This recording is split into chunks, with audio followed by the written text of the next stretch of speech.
C'est l'heure des croustilles. C'est l'heure des croustilles. Salut à tous la famille, j'espère que vous allez bien. Bon, ce croustille, vous l'avez attendu depuis des années, des années. Ouais, bah apparemment, je vois ça veut me mettre dans la sauce. Comme d'habitude, Marc il a bon dos, hein. Je vais rentrer dans le vif du sujet parce que la famille, j'ai tellement de choses à dire que voilà, on va pas y passer non plus toute la nuit. Pour moi, c'est quelqu'un qui n'en vaut pas la peine. Donc bref, hier on a vu, Dylan est parti manger en terrasse avec Amir et Ahmed. Et il y a un mec qui est venu, qui l'a interpellé. Ouais, viens voir, machin, donne-moi le numéro de Marc Blatta. Cette personne lui aurait dit oui, je me suis fait arnaquer 10 000 euros par marque, donc voilà, je le cherche, etc.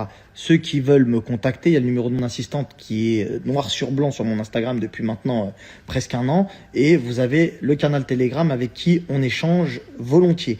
Donc déjà pour rentrer en communication avec moi, on n'a pas attendu de trouver Dylan au restaurant. Donc c'est ni plus ni moins quelqu'un qui a trouvé un prétexte pour essayer, pour moi en tout cas, de s'en prendre à lui indirectement ou directement, peu importe.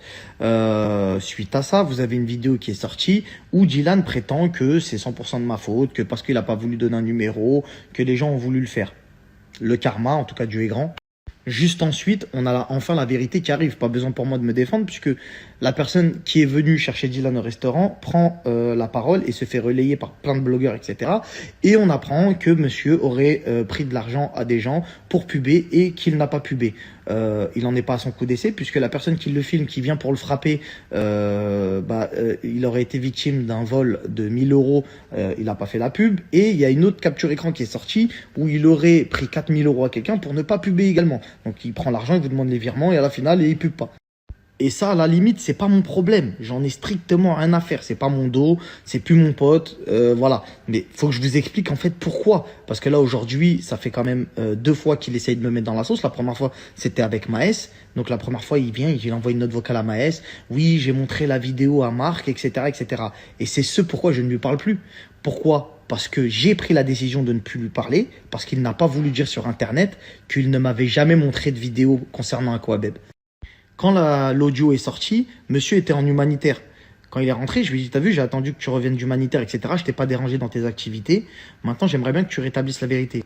Monsieur, gonflé de fierté, d'orgueil, qui fait la star, qui me dit, oh frérot, tu sais, je m'en bats les couilles, vraiment, t'es déjà dans la sauce, tu vas pas me faire croire que c'est une sauce en plus qui va te truc. Tu sais, genre le mec... Donc bref, suite à ça, quand je vois il commence trop à m'énerver, je lui dis frérot, vas-y, tu sais quoi, si tu veux pas faire de vidéo, viens, on se dit plus bonjour, c'est mieux.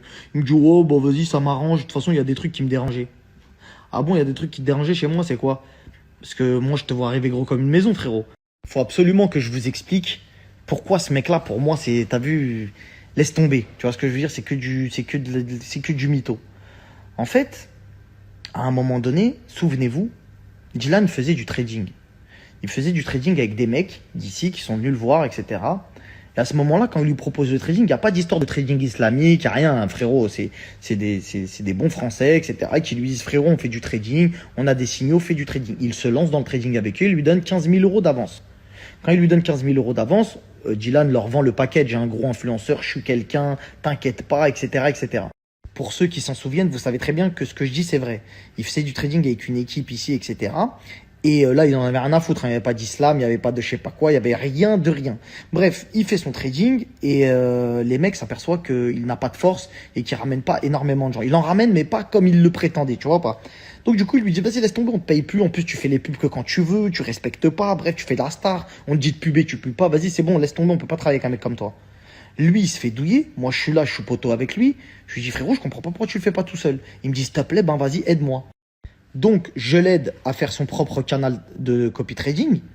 Et suite à ça, je lui dis, transparent, je lui dis, frérot, si je t'aide et que je te fais tout ça, tu vas me devoir une certaine somme d'argent. Il me dit, ouais, pas de souci, frérot, t'as vu? Et je lui dis même pas, tu me payes maintenant. Je lui dis, t'attends d'encaisser les sous et tu me donnes. Il me dit, ok, pas de problème. Il commence à arriver, il fait son trading, il prend des thunes. Au moment de me payer, je sais pas, je vois, il fait ski. Il est en France, il fait son anniversaire, il fait des trucs, des machins. Et le pire, c'est qu'au moment où il fait le trading avec moi, je lui dis, moi, t'as vu, ça n'a rien à voir, je vais doucement, c'est des trucs, t'as vu, je fais attention, c'est certifié par la charte islamique, etc., etc. Je fais des trucs vraiment clairs, je traite pas sur les indices des sociétés, je traite pas sur n'importe quoi, on traite que sur de la devise. Bref, je lui explique tout, les trucs sans intérêt, je lui explique tout. Son vrai visage. Je commence à lui courir après pour mon oseille. Alors il a fait l'argent, mais je lui cours après. Et là, il commence à me faire les trucs qu'il a fait à tout le monde. Qu'il a fait à Caïs, ici, à Dubaï, Miskin le pauvre, quand il lui a cassé son buggy et qu'il lui a fait les phases de faux virements. Ah, moi aussi, il me les a fait. Ah, moi aussi, il me les a fait. Il m'a envoyé des captures écran de virements, c'était des faux virements. Il arrive, il me dit, vas-y, tiens, je t'ai envoyé ton oseille. Vas-y, arrête de marceler. Arrête de marceler. Les gens, ils t'aident, ils te mettent le pied à l'étrier. Tu t'étais fait carotte par des que mecs qui t'ont mis dans le trading. Moi, carotte, tu t'avais même pas carotte. Ils se sont juste aperçus que t'avais pas de ce fort et que t'étais pas rentable. Donc, du coup, ils ont arrêté. Donc, moi, je suis venu, je t'ai remis sur pied, etc. Et je dois te courir après. Et en plus, tu parles super mal. Ouais, vas-y, c'est bon. T'es là, tu me cours après. Vas-y, je vais te payer. Rends pas ouf. T'envoies des faux virements jusqu'à je te renvoie des messages pour que tu me payes. Bref, après des mois de galère, tu me payes. Et jusqu'à là, t'as vu, on reste en bon terme, tu vois, sans forcément être full amitié, mais on reste en bon terme. Et là, à un moment donné, tu pars à l'étranger en humanitaire. Et quand tu pars en humanitaire, tu fais tes cagnottes, évidemment, et tu vois que je partage pas ta cagnotte. Donc, là, le seum commence à arriver, et tu m'envoies un message. Tu me dis, ouais, t'as vu, toi, t'es dans ton monde de métaverse, de je sais pas quoi, la vraie vie, c'est ici. Il me fait une note vocale, la famille. Je suis choqué. Il me fait une note vocale en mode, ça se voit, il veut utiliser la note vocale plus tard. Il commence à me dire, ouais, le trading, moi je te le dis. Et jusqu'à il me dit dans la note, cette note restera entre nous. Tu sais très bien, hein, frérot, cette note restera entre nous, elle ira jamais sur Internet. Eh ben, wallah, que tu sais très bien que ton trading, c'est pas vrai, les gens ils perdent, t'es un mytho, nanani, nanana. Dans ma tête, je me dis, wallah, c'est un schizophrène, il se passe quelque chose, soit il est fou, soit il est devenu fou là-bas, soit il a mangé un que truc, je sais pas, je me suis dit, à qui j'ai affaire? Même pas, je me dis, t'as vu peut-être, Miskin, il est en train de regarder, voir la misère dans ses yeux, ça lui monte au cerveau, il commence à avoir le seum et tout ça, machin. Il arrive ici, et je vois, il fait une story. Il fait une story, il commence à dire quoi? Ouais, la famille, voilà, je voulais vous dire, moi, je me suis bien renseigné, je suis un bon musulman, j'ai décidé d'arrêter le trading, c'est haram, etc. Mais il me vise. Dans la story, il me vise. Il me vise direct en mode, ouais, voilà, moi, je suis pas comme certains, ils sont là, ils vous disent, il me vise à toute patate. Je dis, ouais, je joue à quoi, là, lui? Et quand je regarde sa story, pleine d'anomalies, il dit des dingueries, hein. Ouais, je faisais les 6 chiffres dans le trading. Je les connais, tes chiffres.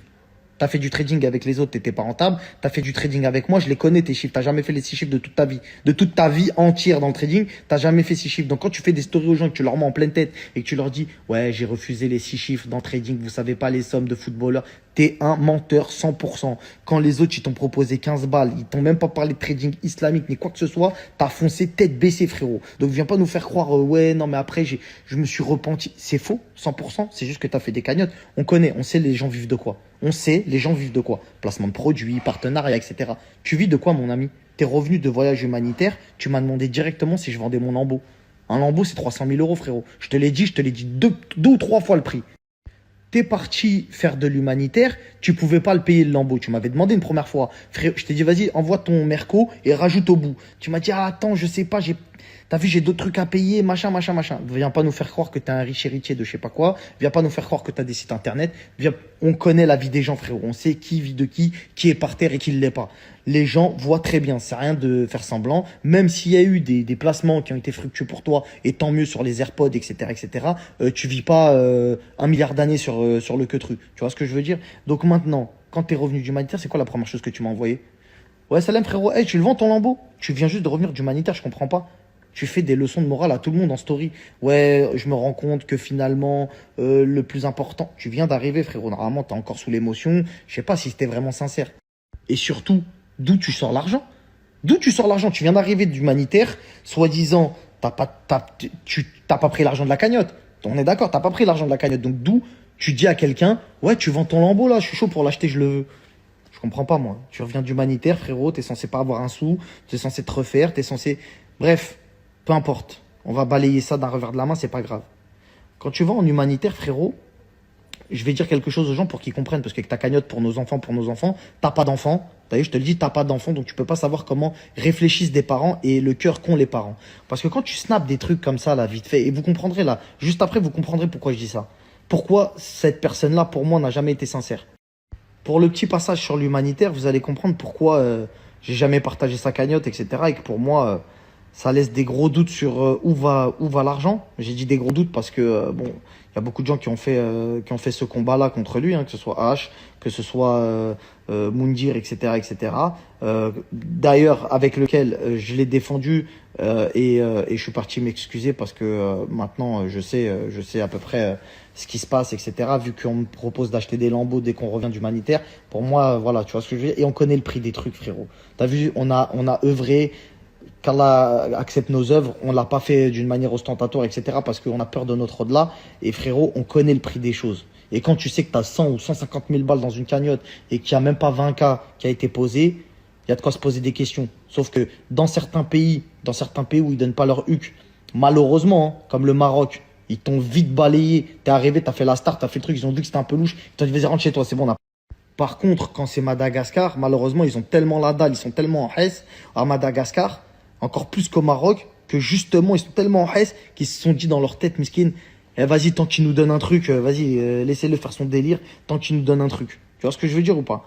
Donc voilà, on connaît le prix des choses, ça sert à rien de nous inventer des histoires de ouais, j'ai acheté ça, j'ai acheté ci, etc. Si tu veux être transparent, sois-le pour ta communauté, sois-le pas parce que j'ai parlé, sois-le pas pour moi. Moi, je t'en veux même pas, moi, j'aime pas parler de toi. Si toi, tu t'aimes bien dire mon nom dans tes stories, entre guillemets, pas dire mon nom, mais m'inventer des vies. Ouais, vous avez vu les fréquentations, de quelle fréquentation tu me parles? Si ça te déplaisait de traîner avec des traders, tu traînerais pas avec Ahmed, Amir, et t'irais pas à l'anniversaire de Emin sur le bateau de la GLC que tu critiquais avec moi à longueur de temps et que t'es en train de faire des ballons avec les maxi traders. Et je vais même pas parler des soirées où ça tease, ballon, racli, un machin. Le lendemain, la skémo, et après ça refait des dingueries, etc. Parce que tout le monde fait des péchés. Moi, c'est pas tes péchés que je veux mettre en avant pour que les gens ils se disent, ah, t'as vu, c'est un mauvais, j'en fais aussi également. Donc en fait, les péchés, c'est pas qui a le plus de péchés, etc. On n'est pas là-dedans. Il y a personne qui te juge, poteau. Par contre, quand tu joues avec le cœur des gens, et je vais m'expliquer pourquoi je dis ça. Tu joues avec le cœur des gens et que tu joues avec la détresse de certaines personnes, etc. Parce que nous, quand on regarde tes stories, je suis le premier à pleurer, poteau. Moi, je suis là, je vois des enfants, trucs, je suis père de famille, je vois des darons par terre, je me dis, c'est une dinguerie, je pleure pour de vrai. Toi, je te vois, visage marbre, cœur de pierre, je me dis, bon, peut-être qu'il est solide, le poteau. Mais ta cagnotte que tu renommes pour nos enfants, c'est les enfants de toute la planète, sauf les tiens. Sauf les tiens, parce que là, je vais terminer là-dessus et tu sais de quoi je parle, sans même parler de l'imam Abed, etc. Le pauvre miskin. Vas-y, t'as vu, lui, je vais le préserver parce que t'as vu, c'est un imam et qu'on va pas rentrer les gens dans l'histoire, alors qu'ils ont rien à voir. Mais miskin, s'il savait. Bref, quand t'es revenu de ton humanitaire, qu'est-ce que tu nous as dit? Et Ahmed, il était témoin, donc il peut pas mentir. Ouais, j'ai adopté une petite fille, etc. Dans ma tête, je me suis dit quoi? Il a adopté une petite fille. Mashallah, il a adopté une petite fille incroyable. Ouais, bah, elle est où? Bah, non, frérot, en fait, je l'ai mis à mon nom et tout, mais après, je l'ai pas pris parce que, t'as vu, je bouge un peu partout, etc. Moi, je vais te dire ce qui s'est passé. T'es arrivé là-bas, t'as voulu faire kiffer les gens, t'as pris une petite. Ouais, vous inquiétez pas, je vais l'adopter. T'as fait le grand sauveur, t'as fait le Brad Pitt, Angelina Jolie, à toute patate là-bas. Quand t'arrives comme Michael Jackson, tu veux faire croire aux gens que tu vas faire des dingueries pour eux. Sauf que la petite, tu l'as laissée là-bas et aujourd'hui, tu lui as mis des faux espoirs dans le cœur. Donc ça, si tous les parents écoutent ça et comprennent ce que ça veut dire, c'est une dinguerie. L'orphelin en islam, il a une place tellement haute, frérot, que t'as vu, c'est ignoble de faire ça. De dire à une petite fille, vas-y, t'inquiète pas, je vais te prendre, t'es ma fille. Elle est où, la petite? C'est des responsabilités, mon ami. C'est pas que pour des stories, tu la prends pour faire des photos Instagram et montrer que tu... Non, non. Par contre, pour prendre les thunes, là, tu les as récupérées, les thunes. Par contre, pour prendre la petite à qui t'as promis de changer de vie, etc., etc., bon, ouais, j'attends peut-être d'être marié, etc. De quoi tu parles? Bah, pourquoi tu lui dis alors? Pourquoi tu lui fais naître l'espoir? L'espoir, pourquoi tu lui donnes? Et moi, je suis personne pour dire, ouais, c'est un musulman, c'est pas un vrai musulman, c'est pas un bon musulman, etc. C'est pas ce que je dis. Je ne remets pas en cause le fait qu'il croit en Dieu ou qu'il ne croit pas en Dieu. Je dis juste qu'il y a tellement de choses incroyables. Les mises en scène religieuses sont folles. T'as mis un tapis, t'as prié, t'as mis de la zikmu, et t'as commencé à faire salade. Frérot, c'est quoi ces mises en scène, frérot? T'es en train de jouer à quoi, frère? J'en ai honte. Et t'oses parler avec moi de fréquentation. T'oses parler avec moi de fréquentation. Mais frérot, je préfère traîner avec des gens qui pêchent tout comme toi, comme moi, etc. Mais pas des gens qui mettent en scène comme ça des trucs qui sont oufissimes. Tu dis des dingueries, frérot, et après tu t'étonnes que les gens ils viennent te chercher dans des restaurants à Paname. Ouais, non, mais en fait, moi, c'est parce que vous avez le seum qu'un blond aux yeux bleus il fasse plus que vous. Ça y est, t'es converti, t'en peux plus, frérot. T'as vu chaque chose à sa place, frérot. T'as vu, t'es pas plus musulman qu'un rebeu, t'es pas plus musulman que quelqu'un d'autre. T'es musulman, reste à ta place, tant mieux pour toi. Alhamdoulilah, on est tous contents pour toi. Si seulement tu arrivais juste à rester à ta place. Tu fais le Michael Jackson. T'arrives dans des endroits, frérot, on dirait que t'es le sauveur de l'humanité, frérot. Je vais balayer d'un revers de la main toutes les personnes à qui t'as mal parlé, les restos dans lesquels on est parti faire des partenariats où t'as dit, oh, je veux pas faire des stories pour ça, nanani, nanana, tu fais la fine bouche qui mange chez Joël Robuchon, alors que la tête d'homme, tu mets que des fausses montres. T'as vu, on va même pas parler de ça parce que la tête de Wam, t'es à terre fini. Tu fais croire à tout le monde que t'es bankable, que tes stories, c'est voilà les queutrues, etc. Alors qu'il n'y a pas de résultat, mon ami. Il n'y a pas de résultat. Et tu l'as bien compris. Si tu as arrêté le trading, c'est pas parce que c'est parce que tu as vu que tu faisais plus avec les cagnottes. C'était mieux de jouer avec le cœur des gens. Quoi de mieux? Tu filmes des enfants dans la misère, t'arrives, tu montes la cagnotte, et tu restes des timings qui sont incompréhensibles en humanitaire. Tu restes des 2 mois et demi, des 3 mois. T'as vu, c'est bien de faire de l'humanitaire, mais c'est incohérent avec le comportement. Un mec qui reste 3 mois en humanitaire, c'est un vrai c'est un mec qui est toute l'année en humanitaire, toute l'année, 365 jours. Ça existe d'où ça? Un mec qui a un cœur suffisamment pur pour faire de l'humanitaire tel que toi tu le fais soi-disant, etc.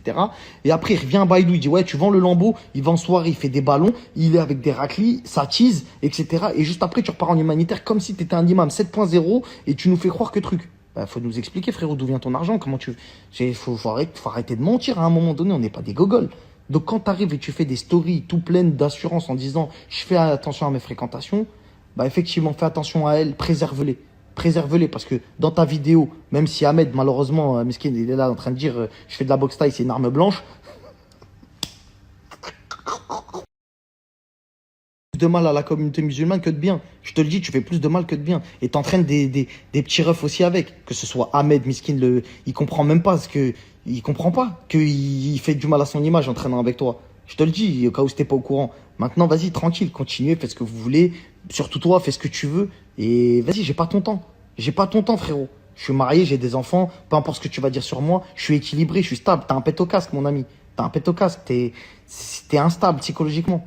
Jusqu'à t'es arrivé, t'as fait croire aux gens, non, mais je me suis fait opérer le nez parce que j'avais du mal à respirer, etc. T'es passé d'une poire à une aiguille et tu nous fais croire des queutrues.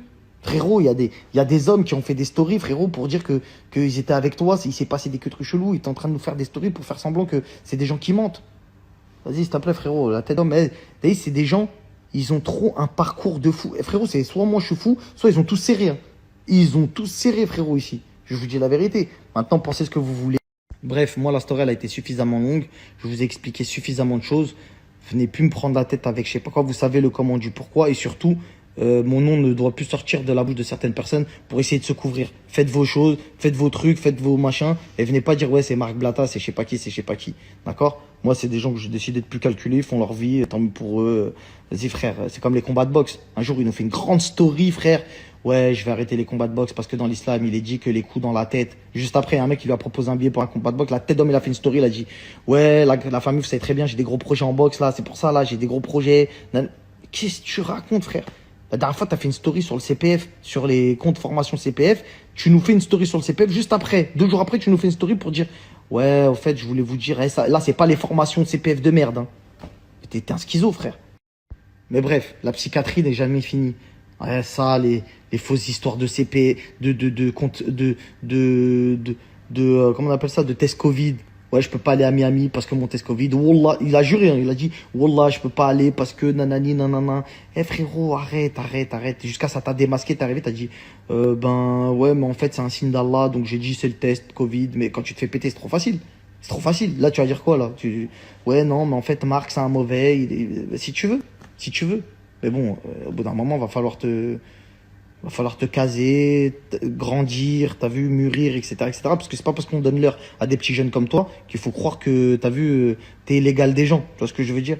Parce que, frère, aujourd'hui, moi, je roule pas avec des voitures en loc et je fais mon malin à Dubaï dans des maisons qui sont pas à moi. T'as vu, tu peux dire tout ce que tu veux. Et viens pas me parler de douille. Viens même pas me parler de douille, frérot. Tout le monde sait que j'ai fait mon argent dans la crypto. C'est un secret pour personne. Et t'en as jamais fait d'ailleurs. Parce que dans tes stories, je t'ai déjà vu dire, ouais, j'investis.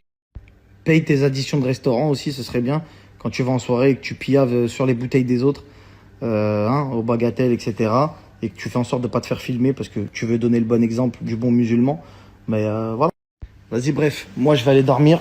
Et puis voilà. Et puis tu nous diras aussi par rapport au cancer, si tu as réussi à guérir quelqu'un. Ça, c'est super important parce que je pense que c'est un des plus beaux placements de l'histoire de toute la planète. Que tu as quand même réussi à dire que tu avais trouvé un médicament contre le cancer. C'est oufissime, tu vois ce que je veux dire, c'est oufissime. Hi. En tout cas, sachez la famille qu'on n'est pas parfait, on est loin de l'être, qu'Allah nous guide tous, on ne lit pas dans le cœur des gens. Donc moi, Dylan, je n'en veux pas. Il vit sa vie, il vit sa best life, tant mieux pour lui. S'il met des douilles, c'est qu'il y a des gens à douiller. Donc vous aussi, réveillez-vous, commencez à arrêter de donner votre argent à n'importe qui. Voilà, c'est tout ce que j'ai à vous dire. Passez une bonne fin de soirée et évitez d'attraper les gens au restaurant pendant qu'ils sont en train de manger leurs meilleures entrecôtes.